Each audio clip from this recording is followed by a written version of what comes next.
All right, guys, we are heading into September very shortly, and hopefully you guys have done a bunch of e-scouting. You got your tag in your pocket and you're ready to get out and hit the ground running in September when the bulls are bugling. Kind of as a last ditch, I wanted to run over our GOHUNT Maps and how I'm using GOHUNT Maps specifically to find areas to hunt elk in. It seems like as you get closer to the season, hopefully you got a plan, but it's never a bad idea to have plans B, C, D, and E and on down the line. So hopefully I can offer you some information today that's going to help you find elk within your unit. I don't know how many times I've gone out into an area and I've done some e-scouting. I've gone to my A choice, my B choice, and I've not really found elk, and I've kind of had to figure it out on the fly. It would have benefited me had I had further plans, but then also just a better understanding of how I can use layers either prior to your hunt or even in the middle of your hunt. It's not completely uncommon to have to bomb out, pull out your computer, start doing some e-scouting again, or even if you've downloaded your maps onto your phone. But today I'm going to run through very specific to elk and show you how to use this to find elk and find areas that are going to hold elk. So the first step is just to turn on your layers. I already turned on the hunt layers for all the various states that are kind of out west that I might be interested in elk hunting. I'm not going to pick any specific unit. I'll probably pick on Colorado because a lot of these are more easy to come by.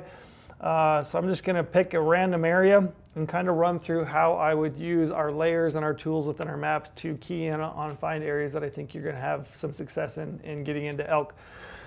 All right, one of the first layers that I like to use is our fire layer or burn layer. And you can look at active wildfires that are currently happening. And the other thing that you can do is you can go back year by year and you can turn on fires for individual years.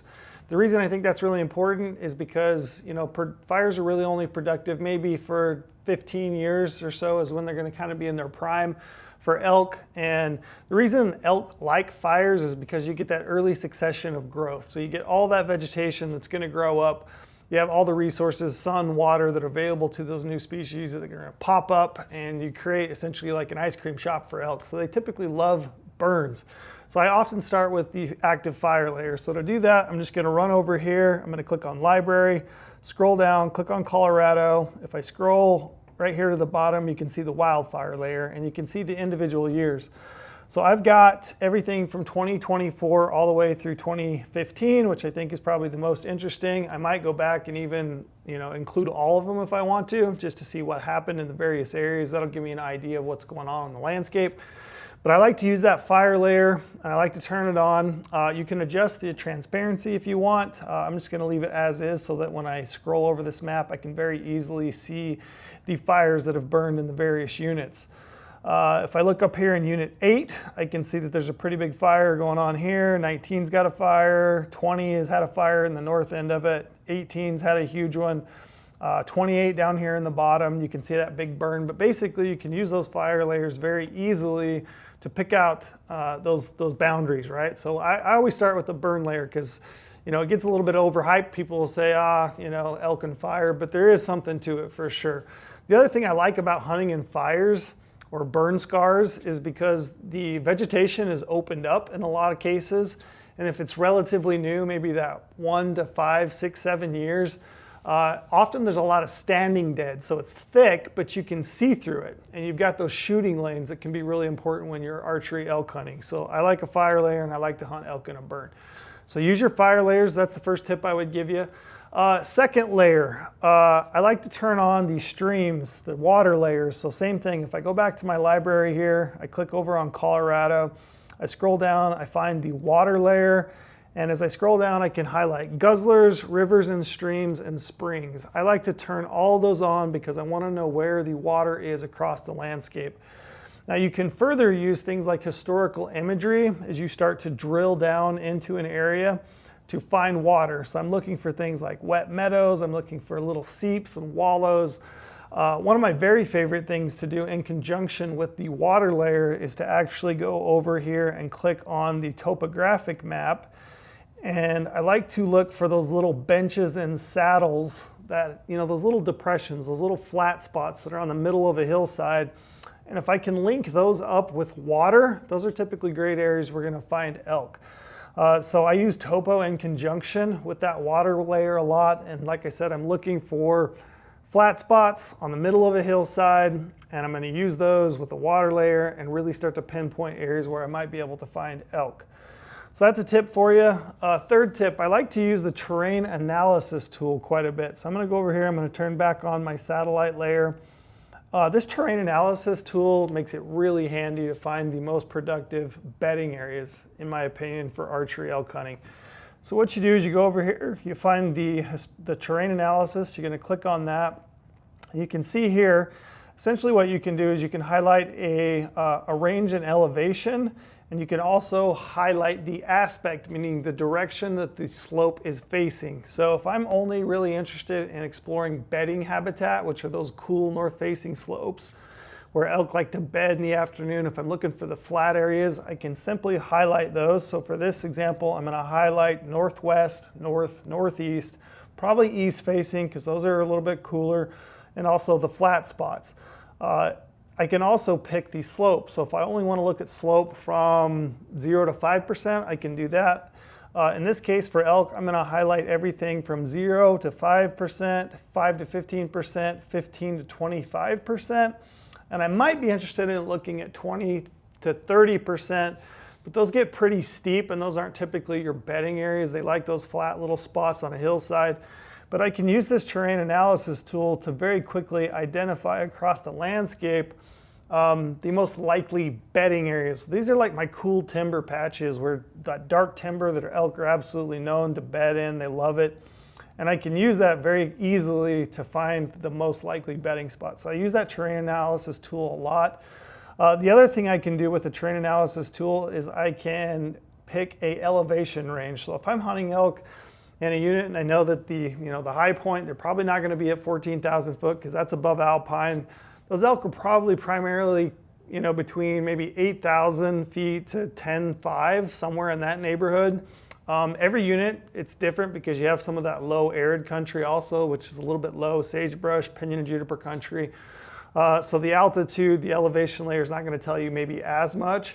But I do like to use this in your more traditional elk range to highlight the elevation band where I'm most likely to find elk. So this example, I'm going to run this down to maybe 11,000 foot. So I've got a 7,900 to 11,000 foot range highlighted. And as I do that, you can see across my map how it's changed and highlighted those slopes, those aspects, and that elevation band across the landscape. So that's my next tip. Use that terrain analysis tool to really help you find those shady bedding areas for elk. I already mentioned topo. I use topo a lot. I use that primarily to find benches, saddles, ridges, overlooked little meadows and pockets.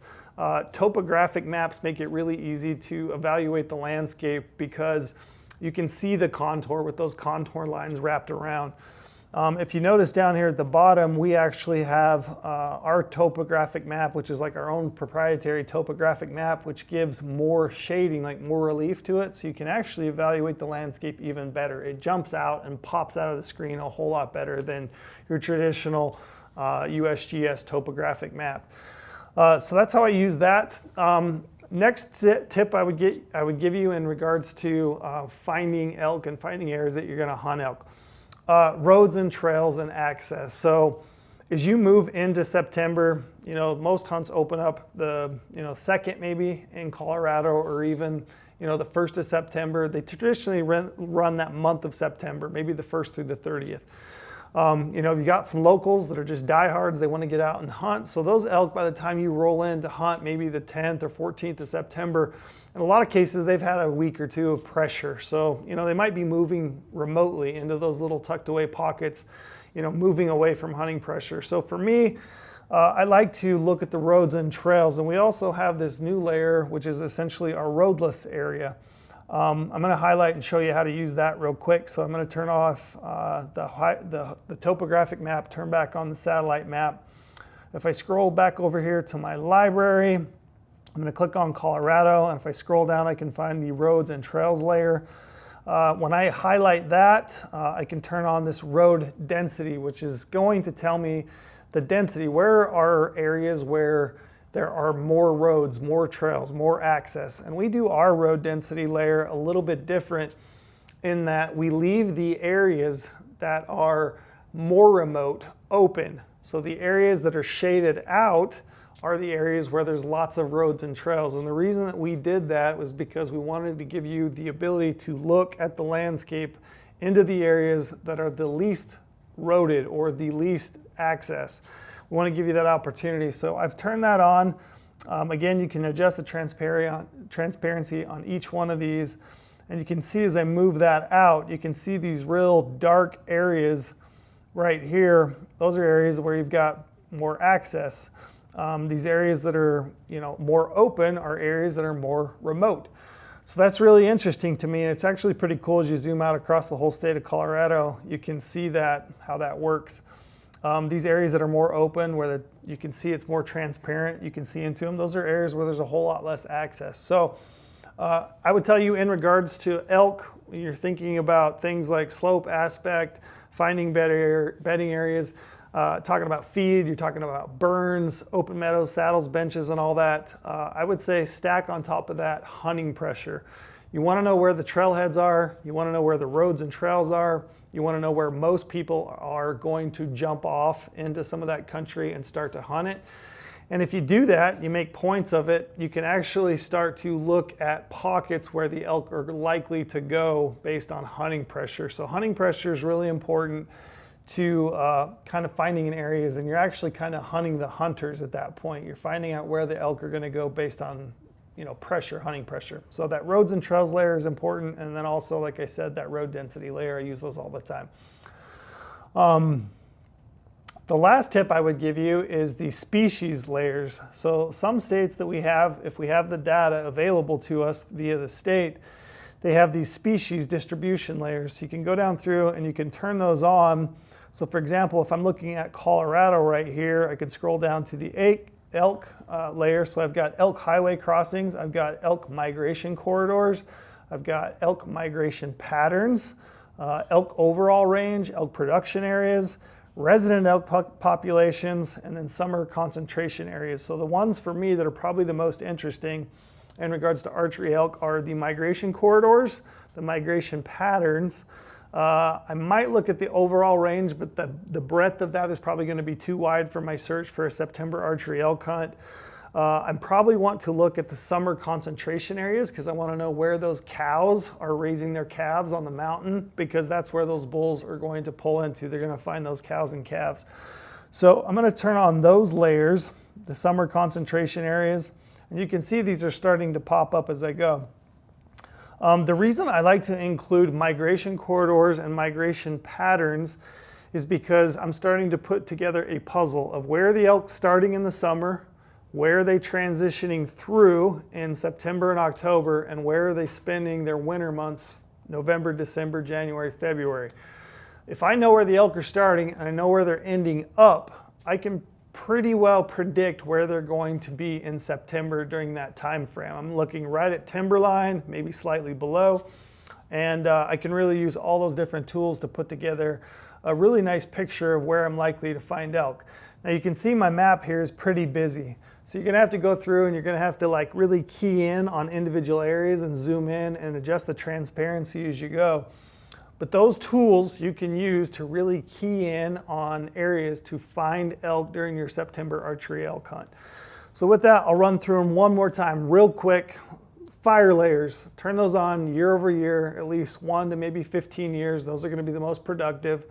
2, terrain analysis. Use that terrain analysis. Pick your elevation bands. Pick your slope and your aspect to help you find bedding areas.